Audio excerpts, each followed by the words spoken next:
Hello and welcome to FPL Mate, your best mate for fantasy Premier League content for the 2021-22 season. My name is Dan and welcome to a Gameweek 29 episode of Buy, Sell, Keep, Avoid, the series where we talk all about what transfer moves you might want to make this game week. So guys, if you do enjoy what you see today, please do leave a like and please do subscribe if you're new around here. It really helps out the channel. Without further ado, let's have a quick look at the rules of the video. So buys are players you probably don't have but should consider bringing in. Sells are players you probably have but should consider removing. Keeps are players that you might be thinking about removing but I think you should keep them. And avoids are players that are pretty hyped up right now but I think they are traps that should be avoided. Those are the categories of players, 2 in each. Let's start you off with some buys for Game Week 29.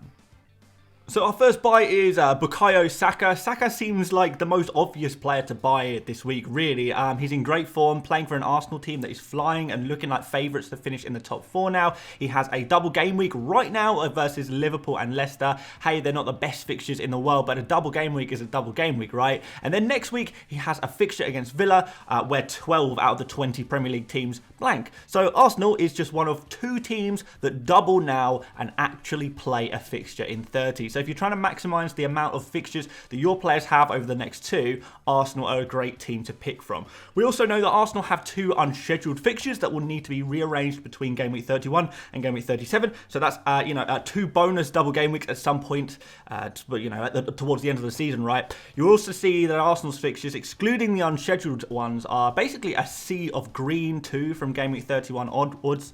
They will be hoping for a strong end to the season, that's for sure. So with fixtures galore, that's what FPL seems to be all about right now, doesn't it? But no, we also have a seriously good and nailed on player here. So it's not just about the good fixtures, it's also about having a good player. Arguably Arsenal's best player right now and proving it time and time again. In the past 5 game weeks, Arsenal have had 4 games. Saka has been at the forefront of it all. 2 goals and 1 assist. His high volume of shots, particularly in the box, has contributed to this. In the past, 3 games, for example, he is kind of sitting on 4 shots per game, 3 in the box per game. He's got good levels of creativity as well. 3 key passes per game. Now, this isn't a fluke. It looks sustainable. Saka just looks like a phenomenal pick right now for all kinds of reasons. The next buy is Harry Kane. Right, first of all, guys, can Spurs please decide if they're a very good football team or a very bad football team? Honestly, Spurs fans, you guys must have whiplash with all of these results. Never have I seen a team blow as hot and cold as this, but in FPL, who cares? If players like Kane, Son, Kulusevski, if they get mad scores on one game week and do nothing the next, they're still going to average out with some very good scores. And whilst I would be a little bit hesitant about expecting every team to be quite as bad as Everton were, it's kind of quite clear that there are some heroes at Spurs. A couple of players where all of the FPL points seem to be kind of concentrated, right? Kane and Son, to a lesser degree, Kulusevski, maybe Doherty, or Doherty, sorry, I need to start saying Doherty correctly. I'm never going to get it right, but I may as well try. So Spurs being the other of the 2 teams that both double in 29 and also have a fixture in 30, a Spurs player should probably be pretty high on your shopping list as well. I would even recommend a double up, possibly a triple up, more likely a double up. But United and Brighton, that actually looks like a fairly decent pair of fixtures. A few weeks ago we would have probably thought that's not such a great pair of fixtures, but actually both of those 2 teams are showing some poor form, and although we don't really know what kind of Spurs will turn up against these teams, at least with a double game week you get 2 rolls of the dice instead of 1. Kane is kind of emerging as a serious captaincy contender this game week too. His form has been seriously good, 5 goals and an assist in his past 5 games, all of which happened in the previous 4 games. Yes, the fixtures have been mostly favourable, but these kind of results are kind of indicative of that Harry Kane of old. The Harry Kane that dominates FPL scoring and justifies his premium price tag. The other captaincy contender is, of course, Salah, who hasn't quite shown the same form. I think there's just serious argument to go for Kane captain potentially.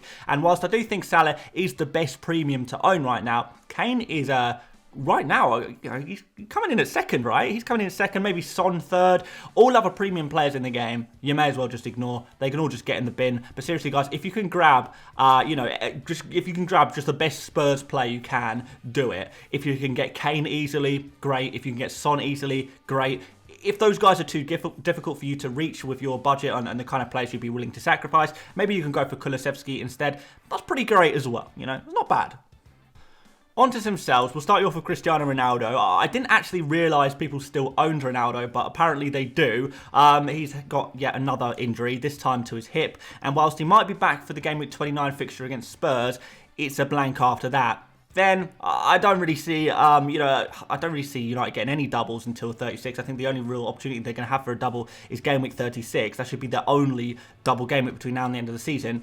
And that double game week will be against Liverpool. So unless you really think United are going to suddenly become quite good, there's little reason to keep their players. The problem is with these United players is that they're just so expensive for what they are. It's kind of sad because it basically makes it impossible to have any of their players for a sustained period of time because they are, in essence, a huge waste of budget. I hope they do fix it next season, but at the same time, I don't think they will because United are such a popular club in world football that people, FPL managers, they will just buy United players at any price, and it's the responsibility of people like you guys, people like me, the FPL nerds, if you will, to know what is a bad pick and what is not worth the money. Now, Ronaldo owners, even though it seems like you've been lumbered with a pretty bad FPL pick, this presents actually quite a nice opportunity for you because you're one of the few people who can do a straight swap to move one of your players to Harry Kane. So use this to your advantage. Every bad FPL pick is an opportunity to swap to a better one, especially when you have this much cash at your disposal. Ronaldo to Kane, if you have the opportunity to do that, you're actually pretty lucky. It's such an obvious transfer move this game week to do if you do have Ronaldo, so do.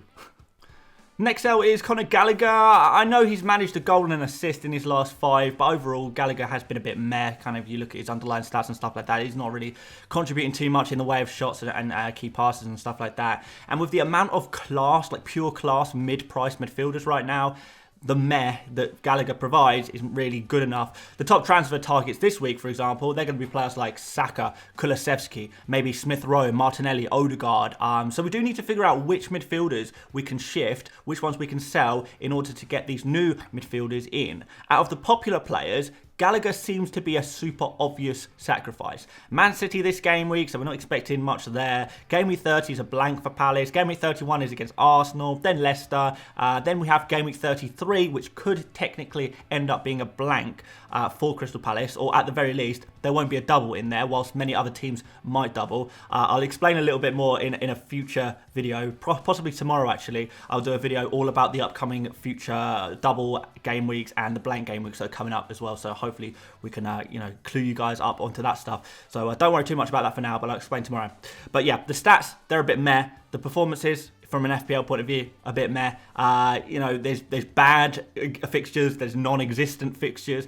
Gallagher just seems like a really obvious sell for a SAKA or a Kulu. But in interest, in terms of, in trying to look for some more interesting players, that we could sacrifice, because I know a lot of you guys are not going to have Gallagher, but you are still going to want to get a SAKA or a Kulusevski or someone like that. There are a few other players that I would consider selling if you still have them. So KANE, he's kind of not nailed enough. Burnley aren't good enough either, really. Maddison, if his injury is bad. Bernardo Silva, if he's still kicking about in your team. Zaha, I guess, even though he's done quite well. Lucas Moura, he's not really getting game time at the moment. Ben Rama, does anyone own Ben Rama anymore? Maybe. Gray and Townsend, if you've got some going to be pretty easy for you to move them on. Aside from those players, you're probably actually going to end up getting rid of a player that you actually would rather keep, which is not something you really want to do. So it's important that you find the right player to sacrifice from your FPL team in order to get the right player in. But I'm sure most of you guys can find the perfect sacrifice to bring in a new, nice and shiny mid-price midfielder from Arsenal or Spurs. On to some keeps. We'll start you off with Jarrod Bowen. Told you guys, this is the Jarrod Bowen fan club right here. Now guys, this is very much injury dependent, to be fair, and that's why I want to kind of talk about the potential of keeping Bowen rather than saying you must keep Bowen. I just want to talk about the potential of keeping him, to be honest, because like Gallagher, Bowen probably fits the profile of a player you'd be willing to sacrifice to bring in SAKA, for example, right? And I think that it's a possibility depending on the extent of the injury. Now, right now, the expectation is that due to an Achilles injury, Bowen will miss the Europa League game versus Sevilla this midweek, and then the weekend game against Aston Villa. That's probably going to come too early for Bowen as well. Reports seem to think that the injury is not too serious, but considering we have an international break after Game Week 30, you would expect Bowen to be back by Game Week 31 at the absolute latest. absolute latest, particularly since that game week is an entire month from now, right? So it really is going to be a case of, is Bowen back? Is he kind of back for 30 or not? I think that's the question that we need to find out. Is he going to be back for game week 30? Because if he is, great. If he is, great, because West Ham, they're one of a handful of teams that actually have a fixture in game week 30. We would really want Bowen back for that game against Spurs. And if we know anything about the inconsistent nature of Spurs, you know, going from one extreme of performances to the other, we probably can guess that Bowen could get a decent haul in a game week like this against Spurs. So if he is going to be back for 30, you want to keep Bowen. I think we probably mostly agree with that. You're probably going to easily find cover for him in game week 29 anyway. But then also we have game week 30 free hitters. If you're planning a free hit in 30, then that lessens the appeal of keeping him for this game week 29 and game week 30. But it's also like, if he's out for 30, who cares? You know, game week 30 free hitters, then are going to lose a Bowen for a maximum of just one game week 29. So if you can cover him for just 1 week, game week 29, this is the only game week you need to cover, Bowen with your bench, just for 1 game week, right? And then you're going to free hit in 30, and then after that, when he's back in 31, and this is the absolute worst case scenario, by the way, Bowen plays Everton, Brentford, Burnley, all in a row. So there could be some serious points there, and I would endeavour to try and keep him. Just hold him for 29, and just keep him beyond that. Because even if you sell him, you're going to want him back, which may be difficult if you also have other transfer targets. More double game weeks are going to pop up around that time, and your eyes are going to be turned for other players, and there might not be an opportunity for you to get Bowen back without taking some hits. So basically, the only way I would sell Bowen is if he is ruled out for both 29 and 30, and you don't intend on free hitting in 30. If that's the case, just sell him for SAKA or Kulusevski. If he is back for 30, or you are free hitting in 30, you may as well just keep him. And I imagine we'll find out some more definitive answers on the extent of Bowen's injury later on in the week. But as just to start us off in the week talking about Bowen, that's kind of how I'd approach that one. My next keep is Diogo Jota, one of the most popular sells of the game week so far, apparently. Guys, if you've managed to keep on to Jota, hold on to him for this long, I think you've got to keep him, right? Liverpool are making a serious challenge for the Premier League title, and to do that, they need their best players. Jota has unfortunately been injured. He's been working his way back into the team, but rest assured, over the course of this double game week for Liverpool, he will find himself back into the starting lineup, and at minimum, he will get minutes in both games. You know, I'd expect him to, at a minimum, to start one game and get minutes in the other game, but honestly, I wouldn't even be surprised if he started both. And if he starts both of these double game week games, you know, surely that makes him an almost essential player for this game week. One of the best scoring players in FPL, one of the top scoring, goal scorers in the league, a player who will play most games when available. Yes, maybe he's not so nailed on as he was before due to the return of Firmino and the acquisition of Diaz, but he's still the first choice central striker for Liverpool. It's not like he's fallen out of favour. He was injured for a couple of games, and then last game he came on from the bench so he could, start getting some minutes under his belt again. This double game week, he should be in the starting 11 again, surely. And whilst I know FPL managers are desperately looking for midfielders to sacrifice, this really does seem to be the theme of the game week, doesn't it? Which midfielders can we sell and which one should we keep, right? But you simply cannot sell one of the best players in the game ahead of a double game week. It's FPL suicide. So, guys, I would really recommend, if you still have Jota, try and keep him. Finally, some avoids. We've got one non-controversial one first, and then we'll finish you off with a controversial one, which is always a bit of good fun. But we'll start you off with TONEY, which I don't think too many of you guys are going to argue about too much, because TONEY is not suddenly a good FPL pick because Norwich concede a load of penalties. I repeat, guys, TONEY is not suddenly a good FPL pick because Norwich concede a load of penalties. Brentford, I just, they're not a great team, right? And this Burnley fixture, it does kind of look tempting, but those thereafter, the fixtures do not look so tempting. So, we've got Leicester. They're an improved side. And I do not expect the Brentford attack to get much joy against Chelsea and West Ham in the game weeks after. Spurs and United fixtures are also on the horizon. And whilst the remaining fixtures for Brentford do look favourable, we also kind of know that Brentford are not going to get any double game weeks, or they're very unlikely to get any double game weeks between now and the end of the season. So this seems like a transfer that is just going to end in pain and frustration desperation, creating deadwood in your team. I do kind of understand why Toney has become a popular transfer this week. That desperation that we all have as FPL managers to find the perfect forward is still going somehow. I personally have given up on that one. Forwards, they get you 2 points, right? That's just what we have to accept. If they get more than 2 points, it's just because you're lucky. And I apply that to pretty much anyone bar Harry Kane. So swapping a forward, to Toney is just swapping one 2-point bandit to another 2-point bandit. I know that sounds kind of defeatist, but the points up for grabs in the defender and midfield departments right now, they're so much more lucrative. So I'm much more keen to focus my kind of transfers in defenders and midfielders. There's also this desire to get players in who actually play in Game Week 30. Toney does fit this criteria, but he does become dead weight after that. So I guess if you're planning a Game Week 31 wild card, then I could kind of understand why you would go for Toney as a super short-term punt, and it would be a punt. But aside from that, I just think he's got to go down as an avoid. And our final avoid is Reece James, the big controversial one. I know a lot of you guys are not going to like this. And for the record, I am very open to being proven wrong on this one. But if Reece James starts versus Norwich, this is very, very worrying. If that happens, and he plays, I don't know, guys. If not, if he gets a rest, against Norwich, double game week 28 part 2, then maybe you can kind of discount this entire section of the video. But hear me out, please. We are expecting James to be gradually reintroduced into the Chelsea starting 11. It's possible, but unlikely, that he starts 3 in a row.